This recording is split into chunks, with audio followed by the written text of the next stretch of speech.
तो कैसे हैं आप लोग। स्वागत है आपका इस वीडियो में। और इस वीडियो में हम पढ़ने वाले हैं क्लास टेंथ का चैप्टर नंबर फर्स्ट हिस्ट्री का, और यह वीडियो नंबर 6। इसके पहले हमने 5 वीडियोस किए हैं जिन सारे वीडियोस को एक प्लेलिस्ट में रखकर उसका लिंक मैंने नीचे डिस्क्रिप्शन में दे दिया है। आप वहां से पीछे के सारे वीडियोस को देख सकते हैं। और अगर ये प्लेलिस्ट कंप्लीट हो चुका है, अगर ये चैप्टर कंप्लीट हो चुका है, तो सारे वीडियोस के लिंक वहां पर आपको मिल जाएंगे, तो आप वहां से देख लें। तो अब हम आगे बढ़ते हैं इस चैप्टर में। और इस चैप्टर में जो टॉपिक हमें पढ़ना है इस वीडियो में, उस टॉपिक का नाम है topic number 3, the age of revolutions 1830 to 1848। तो इसका सीधा मतलब ये है कि 1830 से लेकर 1848 के बीच में जो घटनाएं हुई यूरोप में, उनको हम पढ़ने वाले हैं। तो देखिए, यहाँ पर शुरुआत किया गया है as conservative regime try to consolidate their power. तो इसके पीछे आपने देखा कि 1815 के वार के बाद 1815 के बाद जब नेपोलियन का अंत हो गया, उसकी जो फ्रांस है वो कमज़ोर हो गया। उसके बाद जो कंजर्वेटिव्स थे, कंजर्वेटिव का मतलब आप जानते हैं, अगर नहीं जानते तो मैं आपको बता दूं, यानी कि वैसे लोग जो कि पुरानी संस्थाओं को बचाना चाहते थे, पुराने रीति रिवाज को बचा कर रखना चाहते थे, यानी कि पुराने मोनार्की को रखना चाहते थे और इस तरह की संस्थाएं को बचा कर रखना चाहते थे, वो कंजर्वेटिव हुए।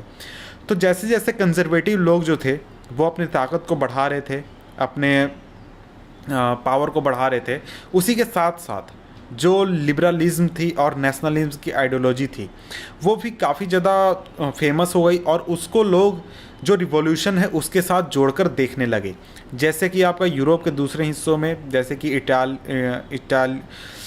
इटली में जर्मन स्टेट्स जो थे, जैसे कि प्रसा, ये सब बहुत सारे हिस्सों में डिवाइडेड था वो। और ऑटोमन एम्पायर के बहुत सारे हिस्सों में, जैसे कि आपका ग्रीस हो गया, उसके अलावा आयरलैंड में और पोलैंड में, इन सभी जगहों पर लोग नेशनलिज्म को और लिबरलिज्म को रिवॉल्यूशन के साथ जोड़कर देखने लगे।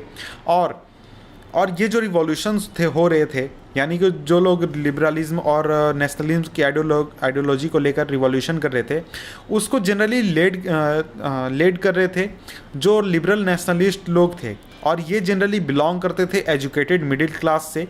और इसमें से ज़्यादातर लोग थे आपके प्रोफेसर्स थे, स्कूल टीचर्स थे, क्लर्क्स थे, और कॉमर्शियल मिडिल क्लास के लोग थे, यानी कि जो व्यापार करने वाले लोग थे, वैसे लोग।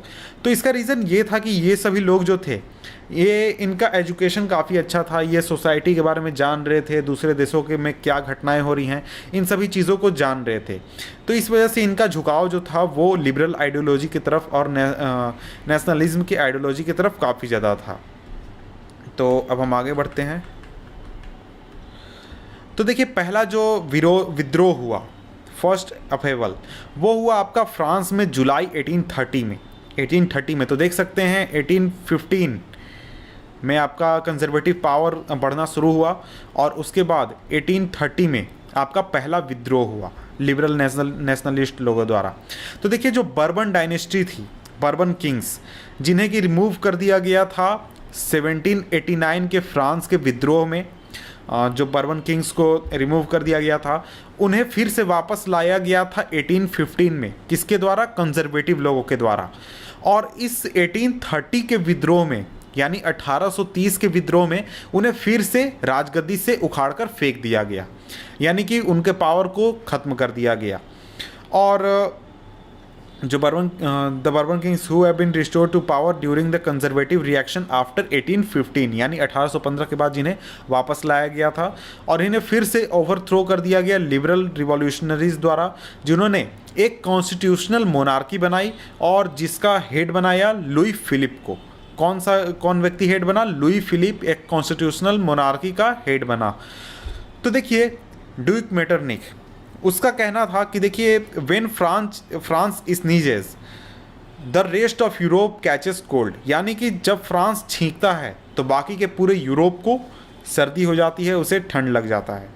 तो इसके बाद the July revolution sparked an uprising in Brussels which led to Belgium breaking away from the United Kingdom of Netherlands. तो यहाँ पर कौन सी जुलाई रिवॉल्यूशन की बात हो रही है? तो यहाँ ऊपर जो हम जुलाई रिवॉल्यूशन बात करें फ्रांस में, बिल्कुल वही जुलाई रिवॉल्यूशन यहाँ पर भी बात हो रही है। तो देखिए, जिस समय में फ्रांस में 1830 के जुलाई में रिवॉल्यूशन शुरू हुआ, उसी समय में आपके ब्रसेल्स में भी रिवॉल्यूशन शुरू हो गया। और इस रिवॉल्यूशन का नतीजा ये हुआ कि जो बेल्जियम है वो United kingdom kingdom of Netherlands से अलग हो गया, वो एक स्वतंत्र मुल्क हम कह सकते हैं बन गया।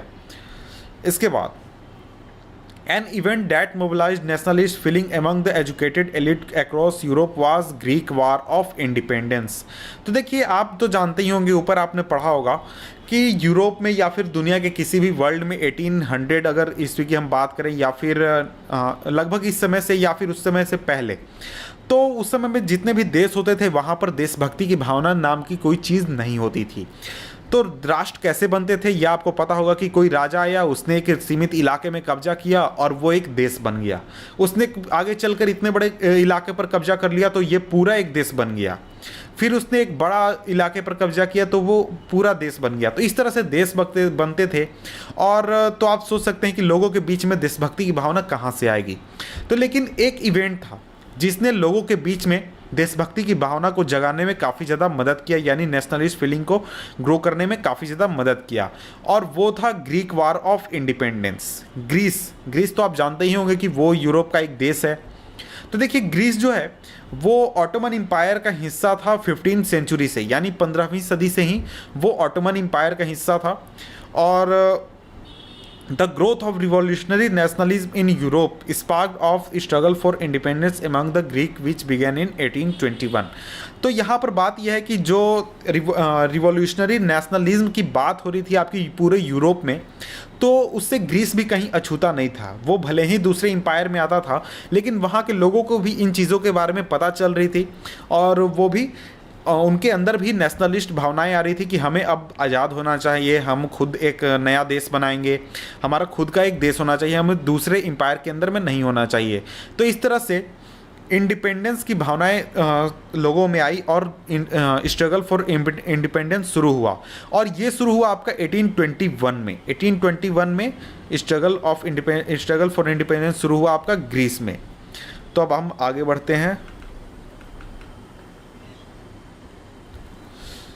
1821 नेशनलिस्ट, ग्रीस में जो नेशनलिस्ट लोग थे, यानी जो विद्रोह कर रहे थे, उन्हें काफ़ी ज़्यादा सपोर्ट मिला वैसे ग्रीक से जो कि एग्जाइल में रह रहे थे, यानी कि जिन्हें ग्रीस से निकाल दिया गया था, बाहर खदेड़ दिया गया था, वैसे लोगों से भी, और यूरोपियंस, बहुत सारे वेस्ट यूरोपियन से भी, जो कि ग्रीस कल्चर के साथ सिंपैथीज रखते थे, यानी कि ग्रीस कल्चर को अपना कल्चर मानते थे और यूरोप का एक हिस्सा मांगते थे।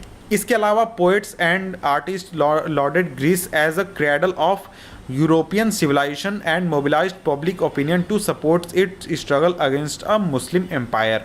तो देखिए, जितने भी पोएट्स थे और आर्टिस्ट थे, उन्होंने ग्रीस को यूरोपियन सिविलाइजेशन का पालना समझा और उन्होंने पब्लिक ओपिनियन बनाने में जुट गए ताकि ग्रीस के लिए पब्लिक ओपिनियन बनाया जाए, ग्रीस के लिए समर्थन जुटाया जाए जो कि एक मुस्लिम एम्पायर के अंदर में आता है। तो वे लोगों में भावना जगाना चाहते थे कि देखो यार, ऐसा है कि एक मुस्लिम एम्पायर है, उसके अंदर में क्रिश्चियन रीजन आ रहा है, तो उसे किसी तरीके से हमें आज़ाद कराना है। तो इस तरह की भावना वो लोगों में लाने की कोशिश कर रहे थे।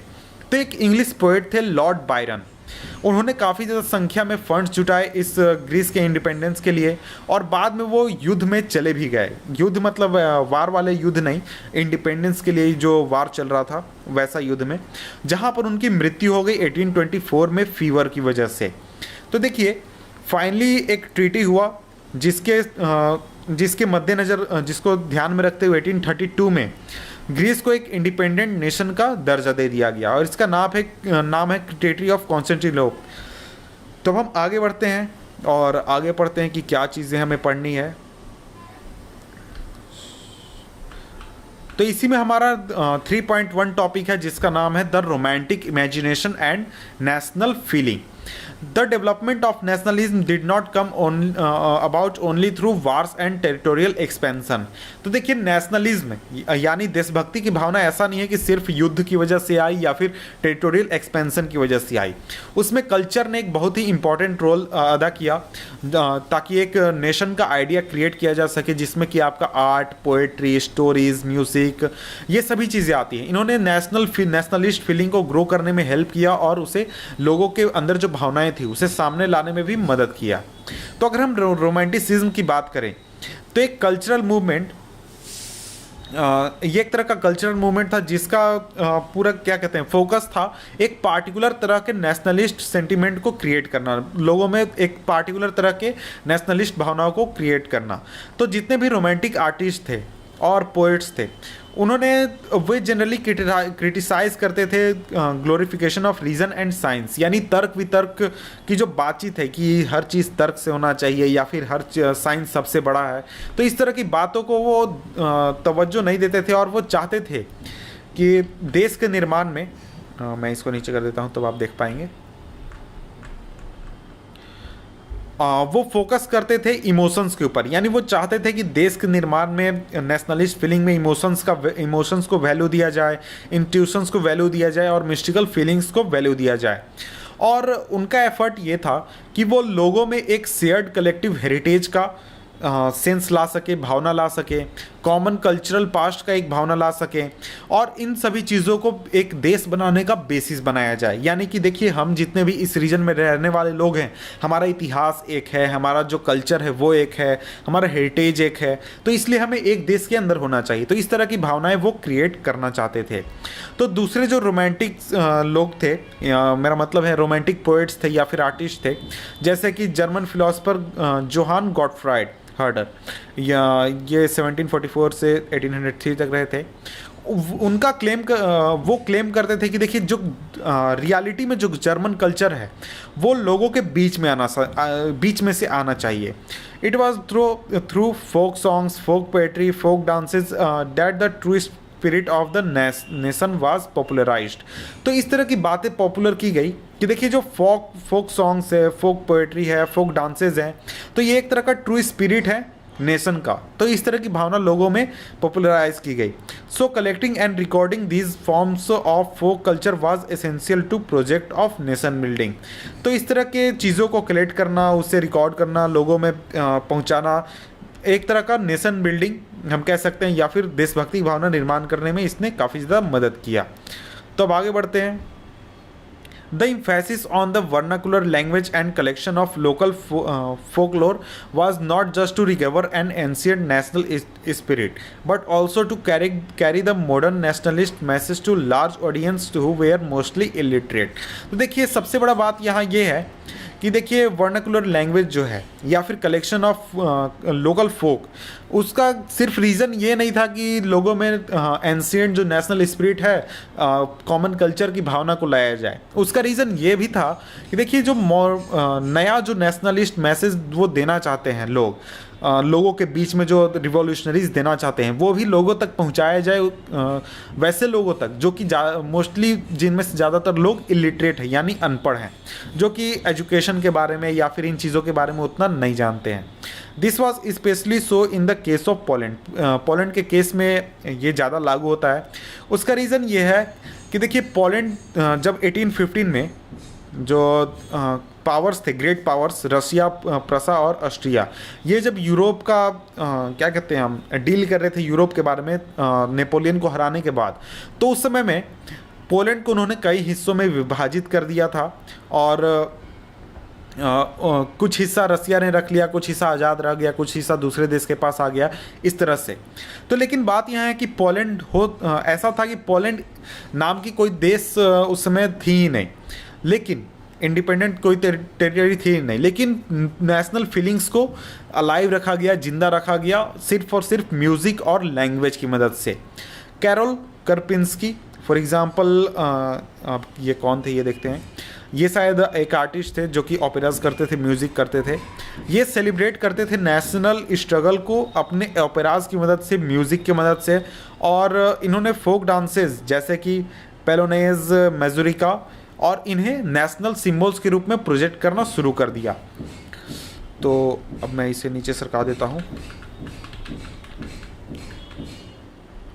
Language too played an important role in developing nationalist sentiment. तो देखिए, लैंग्वेज जो है उसने भी देशभक्ति की भावना को क्रिएट करने में काफ़ी इंपॉर्टेंट रोल अदा किया।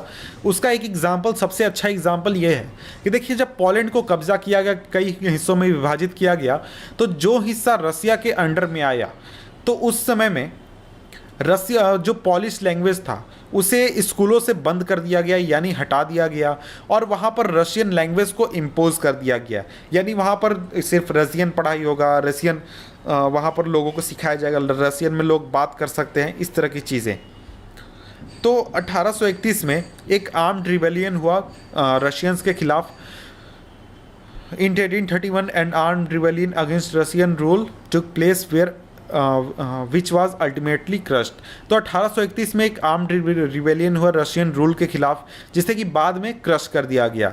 इसको फॉलो करते हुए बहुत सारे मेंबर्स, क्लर्की के जो मेंबर्स थे पोलैंड में, उन्होंने लैंग्वेज को यूज़ करना शुरू कर दिया as a weapon of national resistance, यानी विरोध के रूप में लैंग्वेज को यूज़ करना शुरू कर दिया। Polish was used for church gathering and all religious instructions। तो देखिए पॉलिश को यूज़ किया जाने लगा चर्च गैदरिंग में, और जितने भी रिलीजियस इंस्ट्रक्शंस होते थे उसके लिए। As a result a large number of priest bishops were put in jail और sent to Siberia by the Russian authorities as punishment for their refusal to preach in Russian.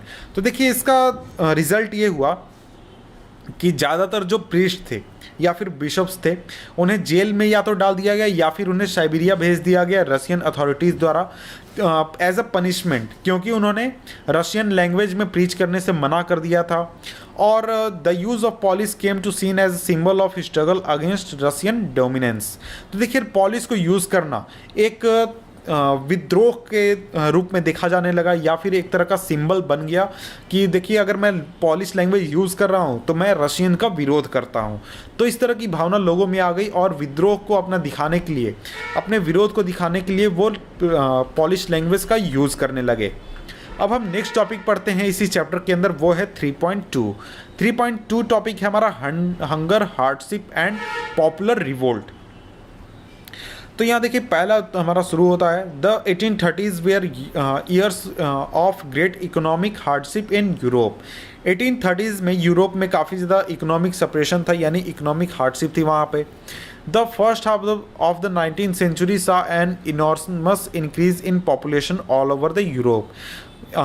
19th century के first half में, यानी 1800 से 1850 के बीच में Europe में population काफ़ी ज़्यादा बढ़ गई थी। In most countries there were more seekers of job than employment. ज़्यादातर कंट्रीज़ में जॉब के मुकाबले कहीं गुना ज़्यादा लोग मौजूद थे। जो रूरल एरियाज़ थे वहाँ से लोग माइग्रेट कर रहे थे सिटीज़ में, जहाँ पर उन्हें रहना पड़ रहा था ओवर क्राउडेड स्लम्स में। जितने भी स्मॉल प्रोड्यूसर्स थे शहरों में, यानी कि जो फैक्ट्रीज चलाते थे या इस तरह के कामों में इन्वॉल्व थे, उन्हें काफ़ी ज़्यादा कंपटीशन फेस करना पड़ रहा था, जो कि चीज़ें इंपोर्ट हो रही थी इंग्लैंड से, क्योंकि इंग्लैंड में उस समय में आपका इंडस्ट्रियलाइजेशन हो चुका था और वहाँ पर बहुत सारी चीज़ें सस्ती बन रही थी इस वजह से। तो देखिए this was specially so in textile production which was carried out mainly in homes और small workshop and was only partly mechanized. तो देखिए इस चीज़ को स्पेशली आप देख सकते हैं टेक्सटाइल प्रोडक्शन में, क्योंकि टेक्सटाइल प्रोडक्शन जो था वो इंग्लैंड में आपका हो रहा था मशीनों के द्वारा, यानी इंडस्ट्रियलाइजेशन की मदद से। लेकिन अगर हम बाकी के यूरोप की बात करें तो वहाँ पर लोग अपने घरों में या फिर स्मॉल वर्कशॉप में टेक्सटाइल का प्रोडक्शन करते थे। In those regions of Europe where the aristocracy is still enjoyed powers, peasant struggle under the burden of feudal dues and obligations, the rise of food prices और a year of bad harvest led to wide spread populism in town and country. तो देखिए इसको मैं समझा देता हूँ। तो देखिए पार्टली मैकेनाइज्ड, तो वैसे रीजन्स में यूरोप के जहाँ पर एरिस्टोक्रेसी काफ़ी ज़्यादा ताकत में थी, वहाँ पर पेजेंट्स जो थे उन्हें काफ़ी ज़्यादा स्ट्रगल पड़ रहा था, काफ़ी ज़्यादा उन्हें स्ट्रगल करना पड़ रहा था, क्योंकि उनके ऊपर फ्यूडल ड्यूज़ का काफ़ी ज़्यादा बर्डन था और इसके अलावा उनके ऊपर बहुत ज़्यादा ऑब्लिगेशंस भी थे। इसके अलावा अगर फूड प्राइसेस राइज होते थे तो जो लेबर ग्रुप था उन्हें सफ़र करना पड़ता था, और अगर बैड हार्वेस्ट होता था तो उस रीज़न की वजह से जो किसान थे वो काफ़ी ज़्यादा प्रभावित होते थे और वो प्राइस को भी काफ़ी ज़्यादा बढ़ा देता था। तो इस वजह से टाउन और कंट्री में इन रीजन्स की वजह से काफ़ी ज़्यादा प्रॉब्लम क्रिएट हो रहे थे। अब हम आगे बढ़ते हैं। The year of 1848 was one such year. तो देखिए 1848 इस तरह का ही ईयर था, जैसा कि यहाँ पर मैंने बताया कि या तो वहाँ पर प्राइसेस राइज हुए होंगे या फिर वहाँ पर प्रोडक्शन ही कम हुआ होगा। तो इस वजह से food shortage and widespread unemployment brought the population of Paris out on the roads.